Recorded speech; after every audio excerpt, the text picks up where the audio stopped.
And welcome back to Connecticut Inside Out, the podcast that wants to know, no, really, though, how are you doing? I'm Steve Gifford. I'm Amanda Gabriel. I'm Gabriel. I'm okay. And we're here without a guest for the first time in several episodes, really. Yeah.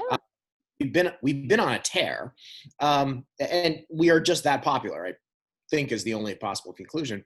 But we're here asking the question that everybody asks during quarantine. We're all socially distanced. Even the people who are married to each other are at least 6 feet apart, I think, there.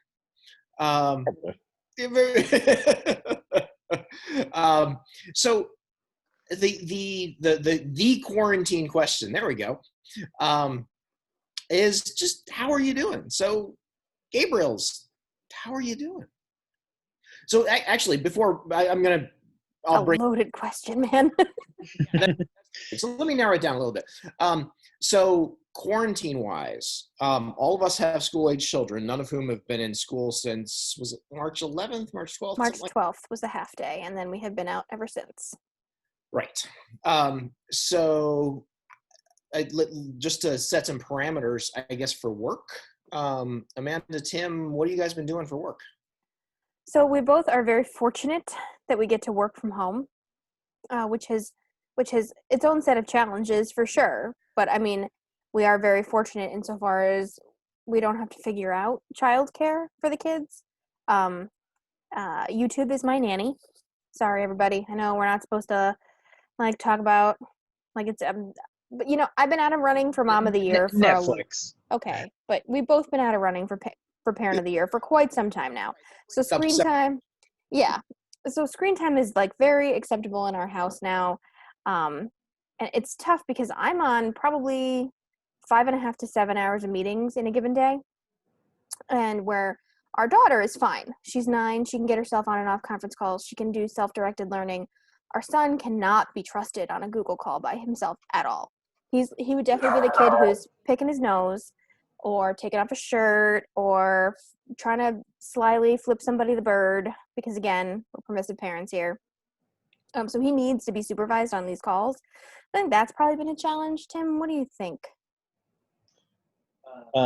Yeah, I mean, I think that's probably been part of the biggest challenge, is just kind of getting them to the point where their work is done and it's done in a appropriate way, and then moving on with the rest of our workday, because it doesn't stop with momentum while we're continuing to go.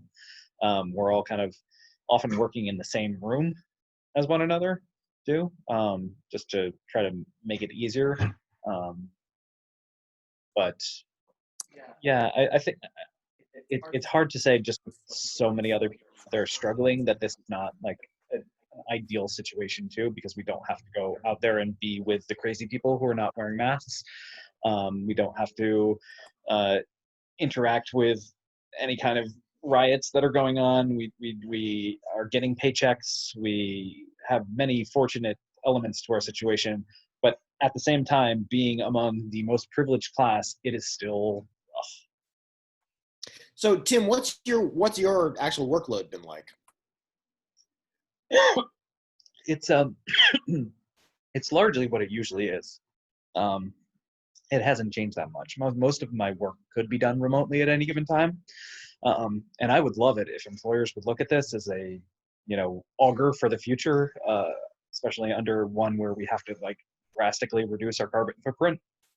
To take a look at some of these jobs that are being done fine with no real problems remotely right now, and see if we could reassess whether we have to have people drive into an office and turn on neon lights and do all these kind of things that are wasting a lot of energy and time, and just reposition those as telecommute jobs, because I think what we've seen during quarantine is that a lot of them can be done that way. Yeah, so actually at my job, there was a study that we did to try to see, is it worth trying to figure out what it would take to bring people back into the office at the moment? Are we seeing enough of a decrease in productivity to make it worthwhile to socially distance the floor plan? Is it worthwhile to purchase masks and things of that nature? And we said that, if we were below a 75% of typical productivity threshold, maybe that would be something to talk about. but we're actually seeing 107% productivity with people working from home because people are repurposing their commutes to log on for longer hours. We're not seeing folks like kind of messing around or doing any of the things that are typically associated with working with like the nightmare of working from home that some businesses envision might be there. We're seeing folks be responsible and productive.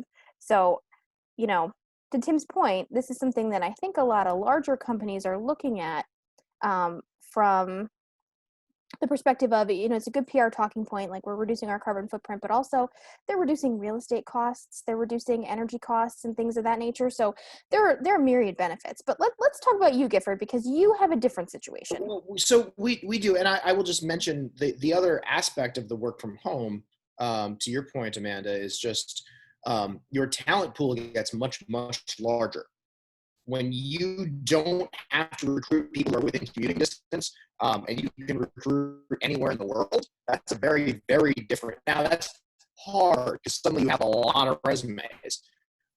But the cream of the crop looks very different when you're not restricted by geography. Yeah, so the elusive and mysterious Holly and I have a very different you know, Steve, experience. I think you're breaking up a little bit. Tim, can you hear him okay? Yeah, no, he's breaking up for me too. Let's try it again. Let's try that again. Sure. It's okay. All right. How about now? Now you're good. Go for it. Okay. I don't know what my Wi-Fi's been weird today. So you're right. Wi-Fi too. The elusive and mysterious Holly and I have had a very different quarantine because Holly is a registered nurse at a large city hospital and does not have any telework capability at all. And my job, while my actual job could easily be telework, the area I support involved moving boxes from one trailer to another, and that's really hard to make remote. And so we've both been going into work pretty much without any difference for the last 3 months. So do you harbor resentment towards folks like us? Are you like F you guys, Gabriels? So I tried, especially early on, I did a bunch of work from home days, like 2 or 3 a week, and discovered that, there were a lot of distractions, and there were maybe more meetings than there needed to be because our corporate office just shut down completely. And they are now looking at substantial remote work things because they're realizing that they were sort of overcrowded in the first place. And if you're going to put in social distancing, and oh, by the way, Microsoft Teams seems like it's a perfectly good alternative to finding an actual conference room. So my bosses and their bosses are certainly looking at a lot of remote work items, but yeah, it's a weird thing where, for a while in March and April, it was super easy to communicate. Nobody was on the roads. But I think also our, Holly's and my level of concern about being out in the world was very different than everybody else's because we were doing it anyway. We've been in masks since April 22nd, I think it was, and just sort of got used to that in the workplace, which is unbelievably weird, but it's been long enough that we actually had Thursday, we had vice presidents from corporate make a surprise visit to our building, which was a choice. And they put on masks, they were good, but when they went to talk to people, they were taking their masks off. And it was literally, everybody was going, and this was after 2 months of masks. And we're already used to it and freaking out when people don't do that. But they're from North Carolina, and that's just a different norm for them. So we've talked a little around childcare here, but how are the kids? So our kids, are handling it in 2 very different ways, right? Before you move on, though, is Steve still breaking up on your end? A little bit, not as bad as before. He was better now. Okay. So yeah, I think our kids are in slightly different boats. Like, so this is my least popular opinion ever, but like distance learning has actually, I think, been good for Oliver, for my son. Um, he's had a lot of personalized attention. He has been learning things productively, and I think he's had like a little bit of time to mature while home, which has been good for him. He also doesn't really mind the additional screen time. Actually, he relishes it. Our daughter really misses her friends, though. And we've been very, very conservative um, about who we're seeing and like strictly social distancing and, being extra cautious because, we're Tim and I are both in high risk groups, and, not dying is my favorite. Like living is my favorite thing to do. And I wanna keep doing it. So Why? what's that? You've been doing the living thing like nonstop for a while now. I have, and it's my favorite. And I was actually quoted in the North Haven Citizen saying living is my favorite at one point, which is a fun fact. But so I think that Alice's 10th birthday is coming up, and she wants to be able to do stuff with friends, and we're like old wet blankets who are like, well, only if you social distance, and it's tough because some of her friends are like not social distancing, and I'm not trying to be judgy mom here or anything like that, but like we're just not there as a family yet. No, that makes sense. So for our kids, this was a dream come true, because they can knock out their like hour of classroom stuff every day and then just run wild by themselves. They're more or less feral at this point. Um, they're, but it's I don't, and I'm curious, especially with Oliver. Do you feel like he's learned anything in 3 He months? has. He's learned how to tell time on an analog clock. He has learned various writing strategies.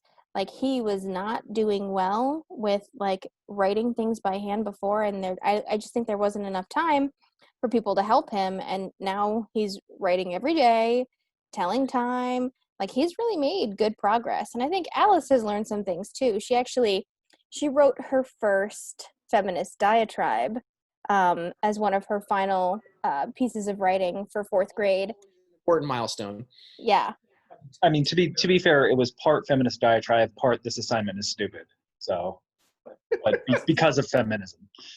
Yeah, so I think that there's going to be a lot more of that coming next year. Should we be distance learning at all? Because she would look at us and she'd be like, "Can I say this?"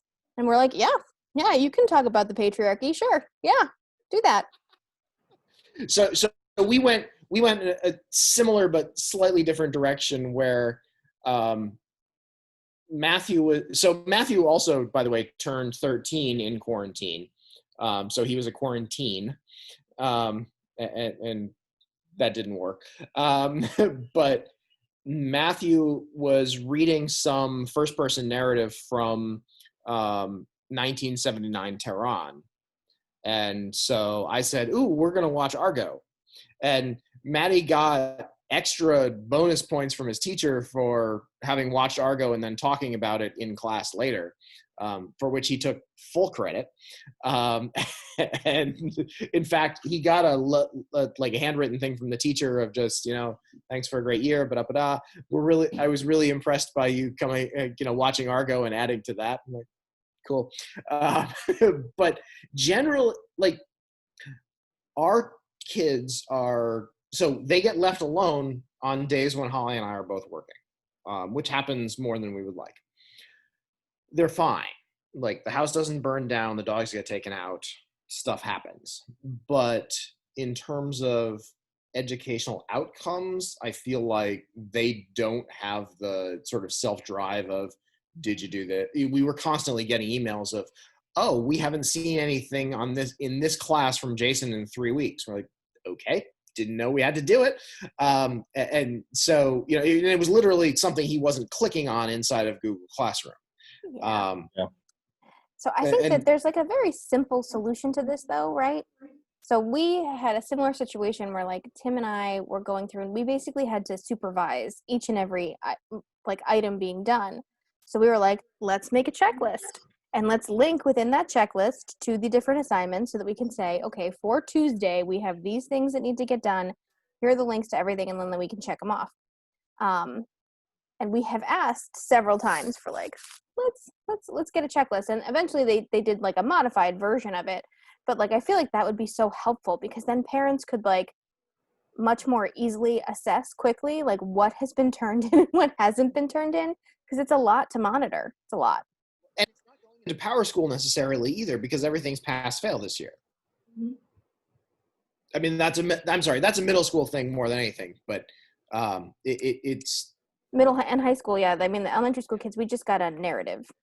Yeah. I mean, the Power School was how we used to keep up with Matthew kind of in real time when it was in person to say, hey, this thing, it looks like it's a 0. Did you know about it? And, you know, you could correct relatively easily. We're not getting that kind of immediate feedback to check on things now, which is unfortunate. It seems like it would be easier now than in the past. You should tell somebody on the Board of Ed.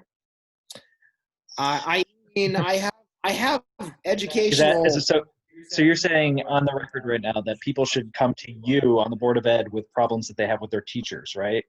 So, okay, that's one thing we need to talk about because I know this is like a major pet peeve of hers.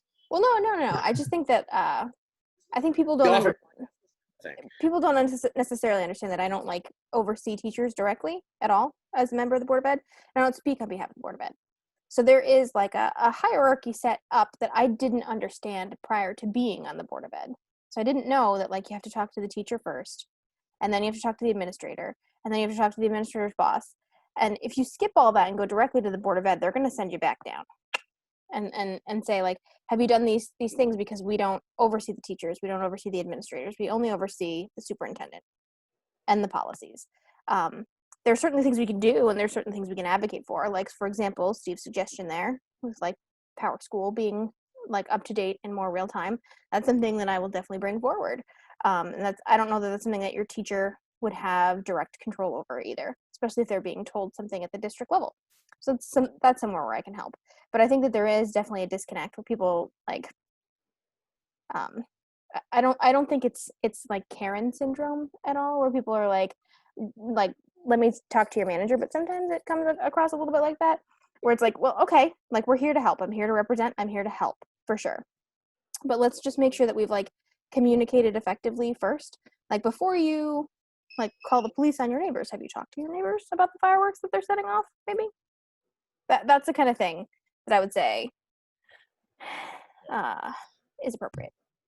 I think a lot of this too has to like deal with the fact that like, you know, people are responsible for managing so many of these like problems, whether it's like with your cable company or like other like utilities and stuff like that you have to deal with and whatnot. Like it's expected that you're supposed to manage these situations so much yourself that the impulse is, and people are exhausted. They're working lots of jobs, they're dealing with quarantine, they have lots of stress in their life for various reasons. Like they want somebody else to just like handle it for them. And I think that impulse is a very recognizable impulse. So it's easy to get frustrated with people like when they don't know what the rules are, but it's also like the system is not set up for people to understand the rules or know the problem solved in general. You're just supposed to kind of deal with the brokenness like on your own terms. So I think we're seeing a lot of that now because everyone is so stressed out because everything is broken. Everything is broken. We've got murder hornets, and there are apparently coke borers in Italy now. Who had coke borers in June? Who had that? You know, I was going to put that in a square, and I replaced it with indictments because I was like, indictments, that'll be a thing. I mean, probably. We haven't got probably. But I mean, everybody is so stressed out right now. Everybody's having a tough time. Everybody's work situation is worse than it was before.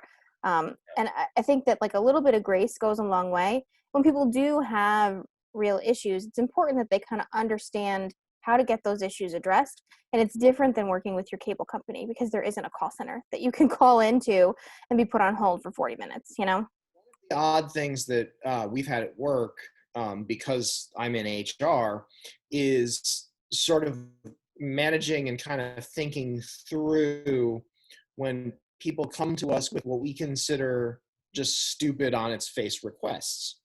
And one of the things that I've been kind of coaching my staff on is just the idea that you are sort of asking and expecting people to use common sense and use their experience in a time when none of that actually counts or makes sense, and everything else in their world is completely different than it's ever been before.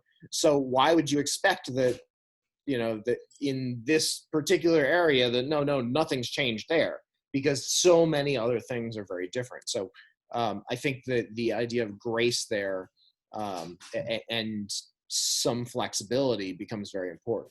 Yeah, I mean, I get yelled at pretty much constantly now. Like and it's okay. It's okay. I say to myself all the time, it's chaos, be kind. And there is often a very valid point behind people's frustration.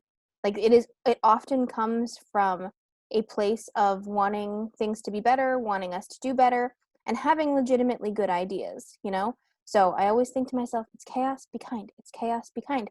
I want people's feedback, but I think if everybody could kind of extend a little bit more grace, it would be a wonderful thing. If the boars want to do yayo, just let them do their coke. So, right? Yeah, That's all saying. So on the, I guess shifting and looking out of quarantine, are there any quarantine things either inside your own family or in the world at large where you want to see this continue after things have returned more or less to normal? I think working from home is having more people work from home is a good thing for the environment specifically.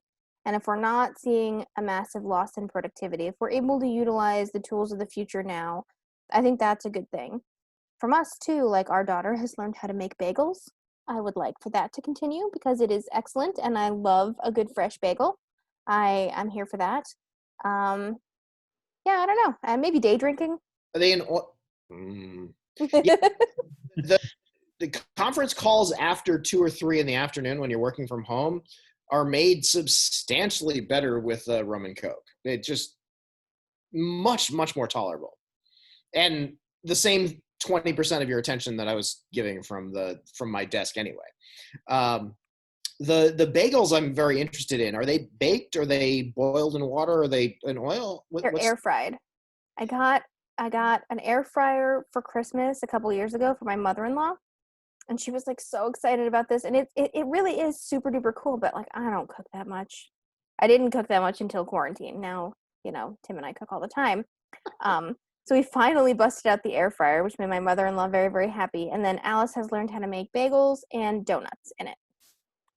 Weirdly for us, we are cooking, if anything, less, but you guys know we cook a lot, and our ordering out has shot way up.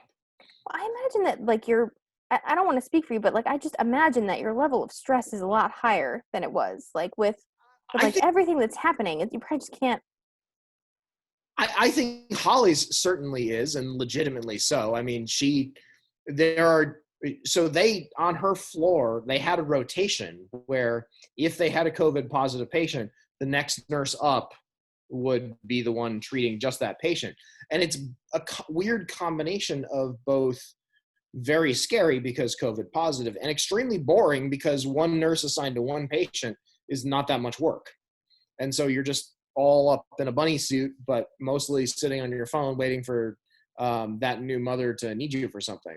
And my mermaid friend is saving lives. Good for her. I know. Exactly. Yes. No, we should all, yes. And she's there. She's at work right now. So other sustains from COVID. I will throw one in, which is we sort of only realized as it's coming back, but for our boys, not having sports has been huge. Really? Talk more about that. Not that they don't like it. They like seeing their friends. They like doing things. I like that when they're having sports, they're actually, moving. We have a like family tracker app on all of our phones. And you'll look at it, and Jason especially, it'll say hasn't left the house in 2 weeks. It's like, nah, that checks out. But so they could use more activity, but at the same time,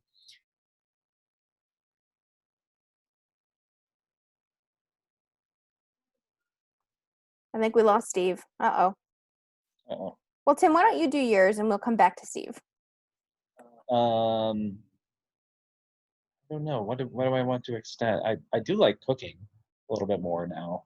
I never really did that before that much not because I didn't particularly like it, but just because there wasn't time in the day for it.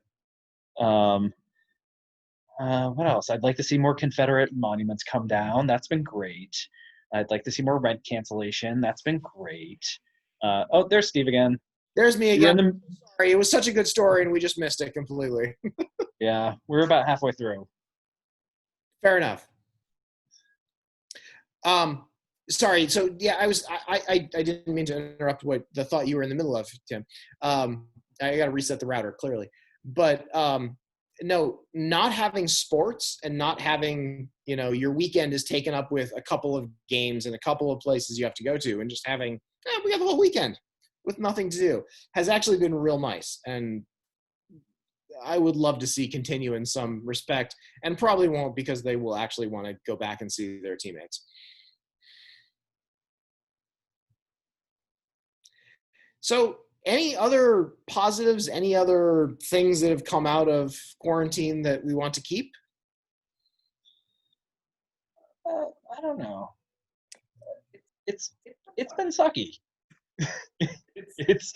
I kind of feel like there's, I feel like this has come up a couple times where people are trying to post the positive things and whatnot. And there was this thing at the beginning of quarantine where everybody's like, "This is the time to work on that novel," and it's not though. It really is just it's not like this relaxing time you would assume it would be if you could just kind of have a break and be by yourself for a while. Which I'm a natural introvert, so that's sort of my happy place. But at the same time, there's been a lot that's sort of a baggage that's come with it. I mean, and Tim, that may be the case for non-parents. That's a whole different situation. We just don't have that experience. Yeah. Yeah, that's a good point. Everybody at my job is a non-parent. Everybody on my team is a non-parent. And so they don't necessarily understand the chaos that is happening right now. And that's okay too. But I think that they're having a very different experience. I think they're looking for more ways to socialize with people actively, and I think even the introverts are looking for ways to kind of reach out and have more socialization. I can't pry my son away from me sometimes though, so there is no peace. No peace. Amanda, for people watching on the video, you just showed us a shot of Lulu, and I would say, based on our experience also here, that quarantine and COVID has been an unambiguous win for dogs. Oh yeah. Yeah. So much exercise, so much attention. It's just off the charts there. Word. Well, I think on that note, we will end it for Connecticut Inside Out. The final result is COVID maybe okay for work, sometimes okay for school, fantastic for dogs. So on behalf of Amanda and Tim, I'm Steve Gifford. Thanks for listening. Please be sure to like us on Facebook, follow us on Twitter, give us as many stars as you possibly can on whatever platform you can find us on, and we'll talk to you next time. Thanks.